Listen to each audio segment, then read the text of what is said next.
Hello students, welcome back to my channel अथर्वड Neha Kashyap -WS1 FPP। आप सभी का स्वागत है। तो आज हम करने वाले हैं ज्योग्राफी के भूगोल की क्लास 6 के चैप्टर नंबर 3 के पृथ्वी की गति की एक्सप्लेनेशन। तो हमारे साथ वीडियो में कंटिन्यू बने रहेगा। स्टार्ट करते हैं वीडियो। जैसा कि आप जानते हैं, पृथ्वी की दो प्रकार की गति होती है, एक घूर्णन एवं एक परिक्रमण।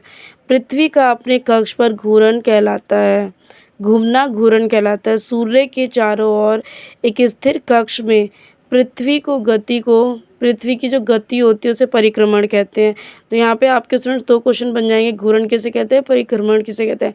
पृथ्वी का अक्ष एक काल्पनिक रेखा है जो इसके कक्षीय सतह से 66 1/2 का कोण बनाती है। वह समतल जो कक्ष के द्वारा बनाया जाता है उसे कक्षीय समतल कहते हैं। पृथ्वी सूर्य से प्रकाश प्राप्त करती है।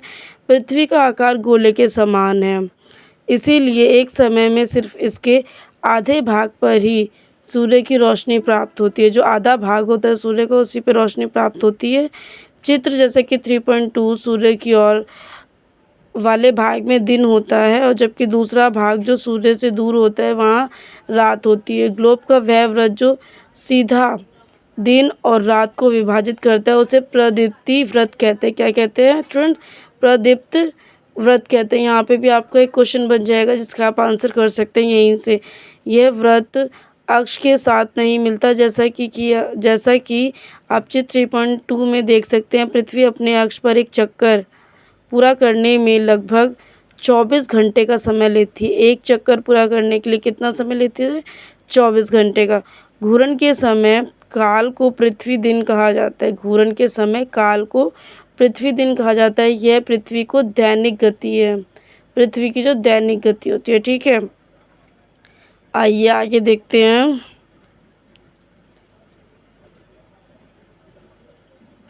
जैसे कि पृथ्वी के अक्ष का झुकाव तथा कक्षीय समतल। तो ये जो है उत्तर ध्रुव है, हमारा उत्तर ध्रुव रेखा पृथ्वी का कक्षीय समतल रेखा, और है हमारी ये पृथ्वी के कक्षीय समतल पर लंब है हमारी ये रेखा। ये हमारी कर्क रेखा है, ये विषुवत रेखा, और जो ये लास्ट है आपकी मकर रेखा है। ठीक है, आइए अब ये देखते हैं घूर्णन के कारण पृथ्वी पर दिन एवं रात कैसे होते हैं। तो जैसे कि हमारा ये सन है और ये हमारी पृथ्वी है, तो जिस साइड सन रिफ्लेक्ट कर रहा है उस साइड तो उजेला है, और जिस साइड सन की रोशनी नहीं जा रही है उस समय मान लो रात है। ठीक है, जैसे कि उत्तर ध्रुव दिख रहा है आपको प्रदीप्ति व्रत, और दक्षिणी ध्रुव। तो जैसे यहाँ से आपको सूर्य की किरणें हैं, तो जहाँ पे उजाला है वहाँ दिन है, जहाँ अंधेरा है वहाँ पे रात है। ठीक है, आइए नीचे और देखते हैं। आइए कुछ करके सीखें, इसको रीड कर लेते हैं। पृथ्वी को दर्शाने के लिए एक गेंद लें तथा सूर्य को दर्शाने के लिए एक जलती हुई मोमबत्ती। गेंद पर शहर एक्स को दिखाने के लिए निशान लगाएं। अब गेंद को इस प्रकार रखें कि शहर एक्स में अंधेरा हो। गेंद को अब बाएं से दाएं घुमाएं। जैसे ही आप गेंद को थोड़ा घुमाते हैं तो शहर में सूर्योदय होगा। अगर अब गेंद को आप घुमाना जारी रखते हैं, मतलब गेंद को घुमाते रहते हैं, तो बिंदु एक्स धीरे धीरे सूर्य से दूर चला जाता है। यह सूर्य अस्त है, मतलब सूर्य अस्त हो जाता है उस समय। आइए नीचे देखते हैं और क्या एक्सप्लेनेशन है, उसको कवर आउट करते हैं।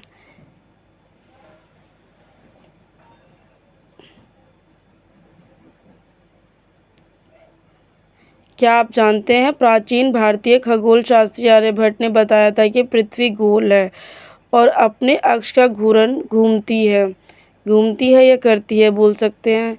आइए और एक्सप्लेनेशन देखते हैं।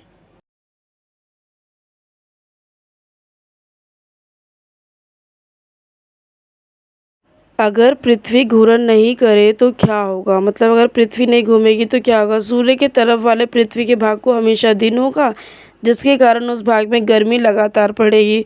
दूसरे भाग में हमेशा अंधेरा रहेगा एवं पूरे समय ठंड पड़ेगी। इस तरह की अवस्था में जीवन जो है वो संभव नहीं है। दोनों, गर्मी और सर्दी दोनों ही जरूरी है जीवन के लिए, जीव के लिए, सरवाइव के लिए। ठीक है, पृथ्वी की दूसरी गति जो सूर्य के चारों ओर कक्ष में होती है उसे परिक्रमण कहा जाता है। पृथ्वी का एक वर्ष या 360 51.4 दिन में सूर्य का एक चक्कर लगाती है।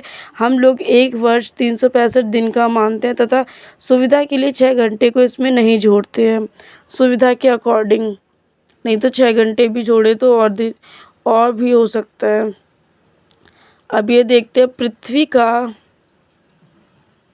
परिक्रमण एवं ऋतुएं किस तरीके से, मतलब यहाँ पे क्या होता है। जैसे वसंत ऋतु है वो मार्च के महीने में होता है, और जैसे कि दक्षिणी ध्रुव, शरद ऋतु और उत्तर ध्रुव, जो सूर्य से रिलेटेड है सभी चीज़ें, ठीक है। चाहे वो आपका विषुवत सितंबर, वसंत ऋतु, शरद ऋतु, ठीक है। उत्तरी गोलार्ध में शीत ऋतु, दक्षिण आयतन 22 दिसंबर, दक्षिणी गोलार्ध में ग्रीष्म ऋतु, उत्तरी गोलार्ध में ग्रीष्म ऋतु, उत्तरी गोलार्ध में ग्रीष्म ऋतु और दक्षिणी गोलार्ध में शीत ऋतु। तो ये क्या कहलाता है स्टूडेंट्स, पृथ्वी का परिक्रमण एवं ऋतुएं होती हैं, ठीक है। आइए और एक्सप्लेनेशन देख लेते हैं हम। थोड़ा आप जूम कर लेते हैं ताकि आपको क्लियर दिखाई दे, ठीक है। 4 वर्षों में प्रत्येक वर्ष के बचे हुए 6 घंटे मिलकर एक दिन यानी 24 घंटे के बराबर हो जाते हैं। इसके अतिरिक्त दिन को फरवरी के महीने में जोड़ा जाता है। इस प्रकार प्रत्येक चौथे वर्ष फरवरी माह 28 के बदले 29 का दिन हो जाता है। ऐसा वर्ष जिसमें 366 दिन होते हैं उसे लीप वर्ष कहा जाता है। पता लगाइए कि अगला लीप वर्ष कब होगा। चित्र 3.3 से स्पष्ट है कि पृथ्वी दीर्घ वृत्ताकार पथ पर सूर्य के चारों ओर चक्कर लगाती है। किस पर लगाती है, दीर्घ वृत्ताकार पथ पर सूर्य के चारों ओर चक्कर लगाती है। ध्यान दीजिए कि पृथ्वी पूरे कक्ष में एक ही दिशा में झुकी हुई है।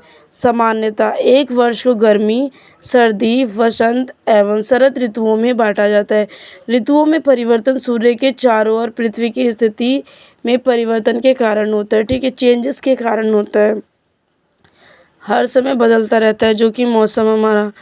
आओ कुछ करके सीखे, इसको रीड करते हैं। थोड़ा जूम कर लेते हैं ताकि आपको क्लियर दिखे। आओ कुछ करके सीखे।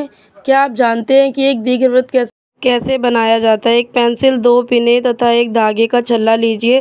अब इन पेनों को कागज पर स्थिर कर दे जैसा कि चित्र में दिखाया गया है। अब इन दोनों पिनों को घेरते हुए धागों के छल्ले को कागज पर रखें। अब पेंसिल से धागे से कसकर तानते हुए पेंसिल के धागे के साथ घुमाते हुए जाए। जो आकृति कागज पर बनेगी वह दीर्घवृत्त होगी। चित्र 3.3 में आप देखेंगे कि 21 जून को उत्तरी गोलार्ध सूर्य की तरफ झुका है।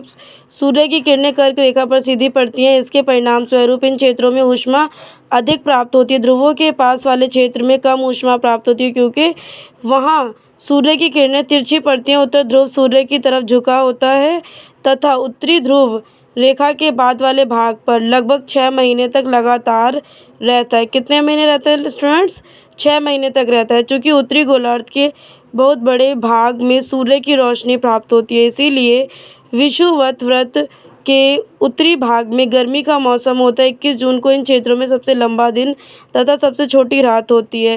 पृथ्वी की इस अवस्था को उत्तर अयनांत कहते हैं, उत्तर अयनांत कहते हैं, ठीक है। आइए आगे देखते हैं क्या है। तो जैसा कि हमारा 22 दिसंबर को दक्षिण ध्रुव के सूर्य की ओर झुके होने के कारण मकर रेखा पर सूर्य की किरणें सीधी पड़ती हैं। कैसी पड़ती हैं, सूरज की जो किरणें होती हैं बिल्कुल सीधी पड़ती हैं क्योंकि सूर्य की किरणें मकर रेखा पर लंबवत पड़ती हैं। जो सूर्य की किरणें हैं वो मकर रेखा पर कैसी पड़ती हैं, लंबवत पड़ती हैं। इसीलिए दक्षिणी गोलार्ध के बहुत बड़े भाग में प्रकाश प्राप्त होता है। जो बहुत बड़ा भाग होता है दक्षिणी गोलार्ध में उसमें प्रकाश प्राप्त होता है। इसीलिए दक्षिणी गोलार्ध में लंबे दिन तथा छोटी रातें वाली ग्रीष्म ऋतु होती है। इसके ठीक विपरीत, विपरीत मीन्स होता है उल्टा, विपरीत स्थिति उत्तरी गोलार्ध में होती है। इसकी इस अवस्था को दक्षिण अयनंत कहा जाता है। क्या कहा जाता है, दक्षिण अयनंत। तो स्टूडेंट्स आपका यहाँ पे एक क्वेश्चन बन जाएगा कि दक्षिण अयनंत क्या होता है या आप क्या समझते हैं। तो इस टाइप से एक क्वेश्चन बन जाएगा, आप इसका आंसर कर सकते हैं। क्या आप जानते हैं कि ऑस्ट्रेलिया में ग्रीष्म ऋतु में क्रिसमस का पर्व मनाया जाता है, मीन्स गर्मी में। जैसे कि इंडिया में तो आप देखते हैं कि सर्दियों में मनाया जाता है, तो वहीं पे ऑस्ट्रेलिया में ग्रीष्म में मनाया जाता है। 21 मार्च एवं 23 दिसंबर को सूर्य की किरणें विषुवत वृत्त पर सीधी पड़ती है। इस अवस्था में कोई भी ध्रुव सूर्य की ओर नहीं झुका होता है, इसीलिए पूरी पृथ्वी पर रात एवं दिन बराबर होते हैं। इसे विषुवत कहा जाता है। 22 दिसंबर को उत्तरी गोलार्ध में शरद ऋतु होती है, जबकि दक्षिणी गोलार्ध में वसंत ऋतु होती है। 21 मार्च को स्थित इसके विपरीत होती है, जब उत्तरी गोलार्ध में वसंत ऋतु तथा दक्षिणी गोलार्ध में शरद ऋतु होती है। इस प्रकार स्पष्ट है कि पृथ्वी के घूर्णन एवं परिक्रमण के कारण दिन एवं रात तथा ऋतुओं में परिवर्तन होता है। जो ऋतुओं में मतलब चेंजेस होते हैं। तो आइए अब देखते हैं, आओ कुछ करके सीखें। पहले तो आप ये चित्र देख लीजिए कि इस टाइप का चित्र हम अभी बात कर रहे थे कि हमें गोला बनाना है, तो रस्सी की मदद से हम किस टाइप से बनाएंगे। आइए अब देखते हैं, आओ कुछ करके सीखें। रीड कर लेते हैं। तो आइए रीड करते हैं। एक ही दिशा में पृथ्वी के झुकाव को समझने के लिए मैदान पर एक बहुत बड़ा दीर्घवृत्त बनाएं। कैसा दीर्घवृत्त बनाएं? तथा छड़ी में लगा हुआ एक झंडा लें। दीर्घवृत्त वाली रेखा पर कहीं भी खड़े हो जाएं। वहां से दूर स्थित किसी वृक्ष के सबसे ऊपरी हिस्से के किसी बिंदु की ओर झंडे से दिखाएं। अब झंडे को उसी स्थिर बिंदु की तरफ रखते हुए दीर्घवृत्त पर चले। इस प्रकार पृथ्वी का अक्ष हमेशा एक ही स्थिति में झुका होता है। कैसी? सिर्फ एक ही स्थिति में झुका होता है। पृथ्वी के परिक्रमण तथा पृथ्वी के अक्ष के निश्चित दिशा के झुके होते हैं, मतलब निश्चित दिशा में झुके होते हैं। आइए नीचे देखते हैं। झुके होने के कारण ऋतु में परिवर्तन होता है, मतलब जब वो झुका रहता है तो उसमें चेंजेस होते रहते हैं।